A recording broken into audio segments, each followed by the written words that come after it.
سمجھو انسان کیا ہے تو ابھی تک یعنی کمالات نبات تمہارے اندر ہے، درختوں کے اندر جتنے کمالات ہیں وہ تیرے پاس ہیں، پتھر کے جو کمالات ہیں وہ تیرے پاس ہیں، حیوانات کے اندر جتنے کمالات ہیں وہ تیرے پاس ہیں۔ تو ہم نے کہا انسان کا انسانی کمال کیا ہے؟ ہم نے کہا کہ حیوان ایک جگہ پہ آ کے اسٹاپ ہو جاتا ہے۔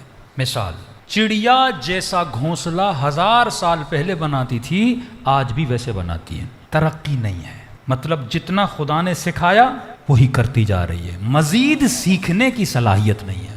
شہد کی مکھی جیسا چھتا 1000 سال پہلے بناتی تھی آج بھی ویسا ہی بناتی ہے، جتنا سکھایا گیا جو فیڈ کیا وہی اس کے ذہن میں بیٹھا ہے، اس سے زیادہ اس کے اندر صلاحیت نہیں ہے ترقی پانے کی۔ ایک طوطا آپ گھر میں لے کر آئے، اس کی آپ نے تھوڑی تربیت کی، 4 جملے سکھائے، 5 جملے سکھائے، اب یہ نہیں اسے پورے قرآن کا حافظ بنا دو، اب یہ نہیں کہ اسے ساری چیز سمجھاؤ، نہیں، اس کے اندر محدود صلاحیت ہے سیکھنے کی۔ کمال بشر یہ ہے کہ اگر یہ پہلے جنگلوں میں رہتا تھا آج شہروں میں رہتا ہے، پہلے 2 طبقہ بلڈنگ بناتا تھا آج 100 طبقہ بلڈنگ بنا لیتا ہے، پہلے لکڑی کی کشتیوں میں تھا آج لوہوں کی کشتیوں میں ہے، پہلے مثلا حج پہ جاتے ہوئے مہینوں لگتے تھے آج جہاز پہ بیٹھتا 2 گھنٹے میں پہنچ جاتا ہے۔ تو ڈے بائی ڈے انسان کیا کر رہا ہے؟ ترقی کیوں کر رہا ہے؟ کیونکہ اس کے اندر ایک صلاحیت ہے، اس صلاحیت کا نام کیا ہے کہ یہ لامحدود انلمیٹڈ تربیت پانے کی صلاحیت رکھتا ہے۔ یہی شان انسان ہے، یہی کمال انسان ہے۔ تو ہم دنیا میں آئے کس چیز کو مضبوط کریں؟ اپنی تربیت کو مضبوط کریں، اپنے نالج کو بڑھائیں، اپنے علم کو بڑھائیں، کیونکہ یہی تمہارا کمال ہے، یہی کمال بشر ہے۔ اب پاکستان یا انڈیا یا چائنا یا جاپان، دنیا کے کسی بھی کونے میں چلے جاؤ، سارے انسان ایک ہی چیز کے پیچھے ہیں، اور اس چیز کا نام ہے کمال۔ اب پریکٹیکلی سوچنا، صبح جب جاب پہ جاؤ نا، یہ لوگ روڈوں پہ دوڑتے ہوئے دیکھو، یہ آفس جا رہا ہے، یہ رکشا چلا رہا ہے، وہ بس چلا رہا ہے، یہ سارے کس چیز کے پیچھے ہیں؟ کمال کے پیچھے ہیں۔ لیکن سوال، کمال ہے کیا؟ کمال کہتے کسے ہیں؟ کہتے کمال کی تعریف یہ ہے ہر وہ چیز جسے انسان کمال سمجھتا ہے اس کا کوئی نہ کوئی اثر ہو، جو منشأ اثر ہو، انسان اسے کمال سمجھتا ہے۔ مثلا پیسہ ہمیں کیوں پسند ہے؟ کیونکہ پیسہ منشأ اثر ہے، ہماری کمزوریوں کو دور کرتا ہے۔ میرا دل ہے برگر کھانے کا، جیب میں پیسہ نہیں، کیسے کھاؤں گا؟ پیسہ میری ضرورت کو پورا کرے گا۔ سفر پہ جانا چاہتا ہوں، گاڑی کی ضرورت ہے، نقص سمجھ رہا ہوں اپنے اندر، گاڑی نہیں ہے تو گویا میں کمزور ہوں، نقص ہے میرے پاس۔ بائک پہ ہوں، کہتا ہوں گاڑی پہ آ جاؤں، نقص سمجھ رہا ہوں۔ اس نقص کو، اس کمی کو کون پورا کرے گا؟ پیسہ پورا کرے گا۔ ورنہ کاغذ کے ٹکڑے میں رکھا کیا ہے؟ کاپی کا کاغذ ہو اور قائد اعظم والا کاغذ ہو، فرق کیا ہے اس میں؟ فرق یہی ہے کہ وہ جو کاپی میں کاغذ ہے وہ میری کمزوری کو دور نہیں کر رہا، وہ میرے نقص کو دور نہیں کر رہا، لیکن پیسہ میرے نقص کو کیا کر رہا ہے؟ دور کر رہا ہے۔ انسان عاشق قدرت ہے، اسے پاور چاہیے، اسے طاقت چاہیے۔ اب اس نے سمجھا مجھے طاقت حکومت سے ملے گی، حکومت کو اس نے کمال سمجھا کیونکہ منشأ اثر سمجھا۔ حکومت ملے گی تو میری زندگی میں اثر آئے گا، اثر یہ آئے گا کہ میں پاورفل بن جاؤں گا۔ اب دن رات حکومت کو لینے کے لیے ظلم بھی کرتا ہے، لوگوں کو لوٹتا بھی ہے، مارتا بھی ہے، کیونکہ مجھے حکومت مل جائے۔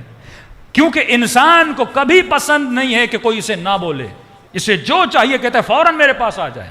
آدھی رات کو اٹھتا ہے، کھانا ہو کہتا ہے فوراً ملے، فلاں جگہ پہ جانا ہو فوراً ملے، کیونکہ انسان کے اندر لامحدود چیزوں کی طلب کی خواہش ہے، تبھی یہ انسان ہے۔ اگر اسے کوئی چیز ملتی نہیں بھی ہے لیکن اس کی خواہش میرے پاس ہو، فزیکل نہ بھی ملے، رات کو خوابوں میں وہ چیز حاصل کرتا ہے۔ مثلا کربلا نہیں جا سکتا، اب خواب میں سوچتا ہے جا رہا ہوں، خواب میں وہ اپنی خواہش کو کہاں پورا کرتا ہے؟ خواب میں پورا کرتا ہے۔ کیونکہ انسان رکنے کا نام نہیں لیتا، انسان رکنے کا نام ہی نہیں ہے، انسان فل اسٹاپ کا نام ہی نہیں ہے، کیونکہ تیرے اندر روح ہے اور روح لامحدود ہے، وہ لامحدود کی طالب ہے، وہ لامحدود کی خواہش رکھتی ہے، تبھی تو ہمیشہ تغیر اور تصرف میں ہوتا ہے، چیزوں کو اپنے تصرف میں لاتا ہے، پھر انہیں بدلتا رہتا ہے۔ مثلا آج سے 20 سال پہلے، 30 سال پہلے کی فلمیں، ڈرامے اٹھا کے دیکھ لیں، اس زمانے میں جو لوگ کپڑے پہنتے تھے آج کے لوگ ان پہ ہنستے ہیں۔ آج کوئی وہ کپڑے پہنے گا جو اس زمانے میں پہنتے تھے، پھر لوگ ہنسیں گے، لیکن اس زمانے میں ان کپڑوں کو بڑا حسین سمجھا جاتا تھا۔ تو ڈے بائی ڈے حسن بدل رہا ہے، جس چیز کو کل حسین سمجھا جاتا تھا اسے آج حسین نہیں سمجھا جاتا، اور جس چیز کو کل برا مانا جاتا تھا اسے آج برا نہیں مانا جاتا۔ مثلا 30 سال پہلے اگر کوئی پھٹی ہوئی پینٹ پہنتا، لوگ بولتے غریب ہے بیچارہ، تھوڑا چندہ کر کے دے دو اسے، لیکن آج پہن کے آئے بیٹا امیر ہے، ماڈرن ہے، فیشنیبل ہے، پڑھا لکھا ہے، اوپن مائنڈڈ ہے، براڈ مائنڈڈ ہے. تعریف کے لیے کتنے جملے آ گئے. مطلب جو سوچ کل تھی وہ آج نہیں ہے. ہمیشہ انسان تغیر میں ہوتا ہے، جستجو میں ہوتا ہے. اسے تغیر پسند ہے، اسے جدت پسند ہے، اسے تصرف پسند ہے. یہ زمین میں تصرف کرتا ہے، ملک خدا میں تصرف کرتا ہے، لیکن معصوم فرماتے ہیں اسے کہیں بھی قرار نہیں آتا. یہ مین پوائنٹ ہے. اس نے سمجھا گاڑی ملے گی کمال ہے، مل گئی ہفتے میں بور. کہ یہ چیز مل جائے یہ حسن ہے. مساوات میں بھی راضی نہیں رہتا. دیکھا فلاں صاحب کے پاس کون سی گاڑی ہے، اچھا سیوک گاڑی ہے، چلو میں اس سے بڑی لاتا ہوں. رکنے کا نام نہیں لیتا. بڑی آ گئی، اس نے بڑی لی. پھر کمپٹیشن. نیچر انسان ہے، فطرت انسان ہے. کون سا کپڑا پہنا میں وہ پہنوں. میرے پاس وہ ہو جو کسی کے پاس نہ ہو. یونیکنس کے پیچھے ہوتا ہے. یونیک چیز میرے پاس ہونی چاہیے جو کسی کے پاس نہ ہو. علم کی تلاش میں نکلتا ہے. کیوں؟ سمجھتا ہے علم آئے گا میری کمی دور ہوگی، علم آئے گا مجھے درجہ ملے گا، مجھے مقام ملے گا. تو معصوم فرماتے ہیں تو ہمیشہ لامحدود کے پیچھے ہوتا ہے. میں نے پہلی مجلس میں بتایا تھا، یہاں تجھے قرار نہیں ملتا. دوسری چیز، جب کسی شے کی طلب ہوتی ہے اس میں دو خاصیتیں ہوتی ہیں. مثلا اگر مجھے پیاس لگ رہی ہے تو پانی کا ہونا ضروری ہے. بچہ جو شکم مادر میں اللہ اسے آنکھیں دے رہا ہے، آنکھیں وہ دینی چاہیے جو دنیا کی روشنی کو برداشت کریں، ورنہ آنکھ کسی کام کی نہیں ہے.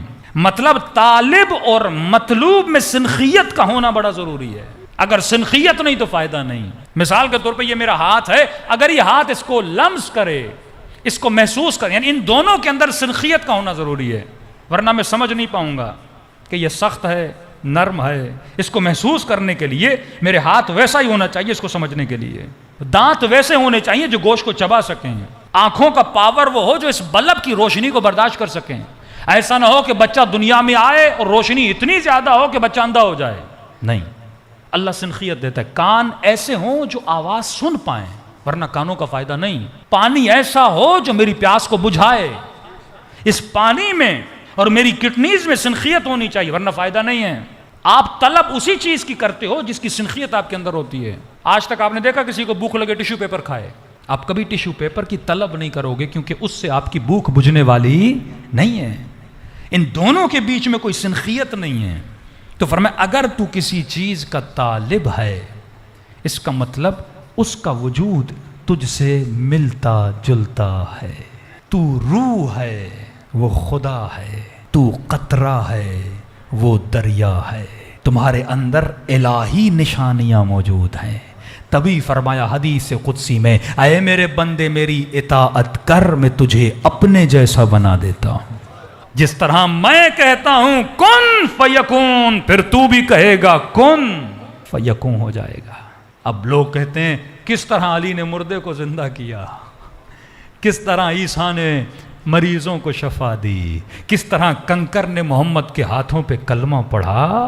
کیونکہ سنخیت موجود ہے.